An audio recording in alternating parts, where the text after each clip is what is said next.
on next week's episode of What Not to Do. Really? A mariachi band? All right, let's see, 5 minutes after 9 o'clock, 77 degrees, and looks like it's going to be a nice day. There is an 80% chance of rain, but we're not out of the summer yet. It's Florida. It won't be out of the summer until about January 22nd or something like that. There was a story this morning about the self-driving Uber cars up in Pittsburgh. Can you imagine that? You call an Uber car and there's nobody even in it? Yeah. You know what you do then? You just get your M&Ms and you eat your M&Ms and let the thing drive you around. Exactly. I love that.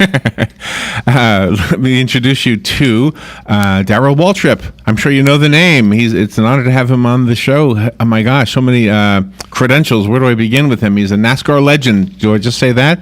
We're talking about the NASCAR chase for the Sprint Cup starting this weekend at the Chicagoland Motor Speedway, and I think they're all not self-driving cars. There's no Uber cars, no self-driving Teslas in NASCAR. Good morning, Darrell. How are you? Hey, good morning. Yeah, I was so confused. I came on, I heard you talking. I thought you were talking to your wife about your plumbing, and I said, "That's the guys I'm going to talk to about racing." Oh, that's too funny.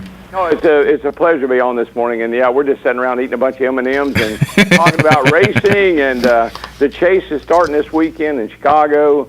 Kyle Busch, the defending champion in the M&M's car, and some of the great memories that M&M's has with him, and it's just kind of fun. It's 75th anniversary of M&M's, great celebration, and we literally are just sitting around talking racing. I think you're enjoying being an analyst, aren't you? It really is it's a second career. I drove for all those years, and I felt like people knew me only as a driver. Now people don't even know I ever drove a car. They just think I do TV. They think I'm a guy that says, boogity, boogity, boogity, let's go racing, boys. Or maybe they saw me in cars, in the Cars movie, and they think I'm Darrell Waltrip. People see me out in the airport, they think I'm Roger Staubach. Do you know how important NASCAR is to this audience? How important? It's so important that if something goes wrong on the broadcast, because we broadcast the races, so if something goes wrong, like let's say the computer breaks, has a glitch or something, the phone lines light up. Yeah. I don't think there's any other broadcast we do that gets that much attention when something goes wrong. That's how you know when you're doing something right, is when you're doing it wrong. Mm-hmm. Yeah. Well, I agree. The NASCAR fans, that's why so many sponsors like M&M's are in the sport. The fans in the stands, they support the sponsors. If you sponsor a car, they're going to buy your product. That's something we learned a long, long time ago, whether we're selling cars in a dealership or we're selling product in a grocery store. The NASCAR fans are loyal. They pick out their driver, and buddy, they'll go to the mat for their driver. And whether it's Kyle or one of his teammates or whomever it is, that's what we've all found out about our NASCAR fans. They love the sport. They love their drivers, and they'll stand up for them. So have you ever had a race that was sponsored, where the race itself was sponsored by somebody, and you rolled your eyes and said, "What is it called?" Larry, we don't need to go there. Because the one that struck me as funny was SpongeBob SquarePants the movie, 500 or something like that. Do you remember that one? Yeah, I do. And this week's race is like the Ninja Turtles or something. It's oh, really? Total name of the race this weekend, but it's one of those. What was always fun is I drove for Budweiser, and it was fun to win the Miller race in the Budweiser car. Or I drove for Pepsi, and it was fun to win the Coke race in the Pepsi car. So those were kind of like challenges for us. Whenever we'd see a race like that, we'd say, "Man, we got to win this one." Rub it in their face a little bit. Oh, that is too funny. So what do we need to know about this weekend? Anything? Well, it's the start of the chase, and of course, Kyle Busch, the defending champion, and got a really good chance of repeating. The Gibbs cars have been really dominant this year. All four of the cars of Joe's, and then the Furniture Road car with Martin Truex Jr. That's 5 really strong Toyotas. We've got some young men in the chase that could shake things up a little bit. Kyle Larson, Chase Elliott, Austin Dillon, and Chris Buescher, 4 guys that are new to the chase. So it's really one of the most interesting starts of the chase I think we've had. And with the elimination process, it's kind of like the NCAA basketball tournament. Mm-hmm. You can be the favorite, have one bad race, and you're out. So yeah. it'll be interesting to watch. Always is. Gosh, and the way the media is these days, we know so much about the people behind the wheel. I don't know, it adds to it a lot, I think, for a lot of people. Well, we were talking about that a little bit ago. There's so many news shows now. Just this evening, for instance, on Fox Sports 1, there's The Hub.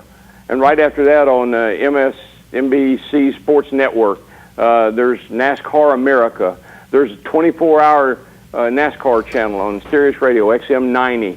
And there's Twitter, there's Facebook, there's Snap. There's all these different outlets. Fans can, voice their opinion. Sponsors can promote their products. Drivers can say where they're going to make their next appearance. Fans know so much about what we do, how we do it, and when and where we're going to do it than they've ever known before, which, it's a very fan-friendly sport, and I think that's what makes it so popular. Do you know what I'm always impressed by with you guys is the fact that you always say we. In other words, we, as a viewer, as a spectator, as a fan, we see one driver, we know one name, but you always refer to it as we, and you recognize your whole team. Yeah. Well, it's a team sport. Here's the only time that I think about an individual is somebody will say something. I told Jeff Gordon this. I said, Jeff, he was at Martinsville. I said, that car of yours is amazing. I can't believe how that car gets around the racetrack. And he looked at me and he said, how do you know it's the car? And that's like Richard Petty. Richard Petty won 200 races. And everybody said, oh, he was lucky and he did this and he did that. But when he looks around, he's the only guy in there. He's in there by himself. Yeah. So the driver is the most important element. But we also know that we have to have the car, we have to have the team, we have to have the sponsor, we have to have so many things to make it to Victory Circle. Yeah. And that's why you're never going to hear very many drivers talk. There are a few drivers that I think are optometrists. They talk about eyes a lot, but All right. Are you okay with taking a phone call from a fan? Yeah, whatever you need. All right, we got it. Good morning. Thank you for calling. You're on the air with Darrell Waltrip. Good morning, Darrell. Really enjoy you on TV. You're one of a kind. You're really great. Thanks for doing it. Say, Darrell, I got a question.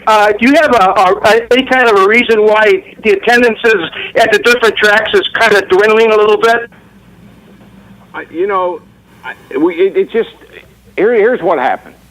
Up prior to 2008, racetracks were expanding at an amazing rate. I mean, they were putting in 40,000 seats every time we go back. And tracks that had 65, 70,000 seats, all of a sudden they had 140,000 seats. Bristol, Tennessee went from 75,000 seats to 160,000 seats. But there was a demand for it at that time. But when the economy took that downturn in 08 and people couldn't afford to go to the track and they stopped going, I think it just broke the cycle. I think it broke the habit. And I think what you have to realize is when you say attendance is down, take a 160,000 seat stadium like Bristol, and you put 90, 100,000 people in there, and it looks half empty. Yeah, that's true. There's a lot of people.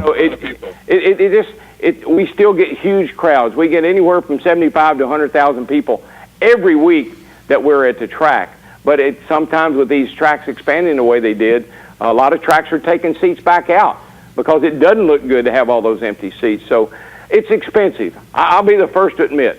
It costs a lot of money to go to the race for a weekend. Yeah, I think... it's not like a football game where you drive out to the stadium and watch the game and go home. You got to get in a truck or a car or your camper or whatever, and it's a 3 or 4 day event, and it costs a lot of money to do that. So I think that's important, a part of it. Gas prices were sky high for a while. They've come down a little bit. Attendance is better this year than I've seen in a long time. Okay, excellent. Real quick off-the-wall question. Will we ever see you driving an Uber, not an Uber, but a self-driving car? Will you ever buy a self-driving car? No, I'm a control freak, and I'm going to have my hands on that wheel. I can guarantee you that. I'm not a good passenger. I don't like to ride in the back seat.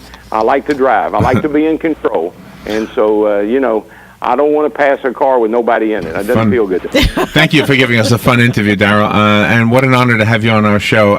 Thank you. And M&Ms. Go M&Ms. Oh, yes. it's our 75th anniversary, so get you a pack of M&Ms and have a great day. There you go. Darrell Waltrip, thank you so much. All right, we will take a break, and we'll be right back. The weather is brought to you by myfwc.com. Safe boating is no accident. Times of clouds and sun for today, Wednesday, with a couple of thunderstorms around, mainly this afternoon, high 85 to 89. A shower or thunderstorm in spots early Wednesday night, then partly cloudy overnight, low 74 to 78. Thursday, times of clouds and sun with a couple of heavy afternoon thunderstorms in the area, high 86 to 90. On Friday, partly sunny with an afternoon thunderstorm, high 88 to 92.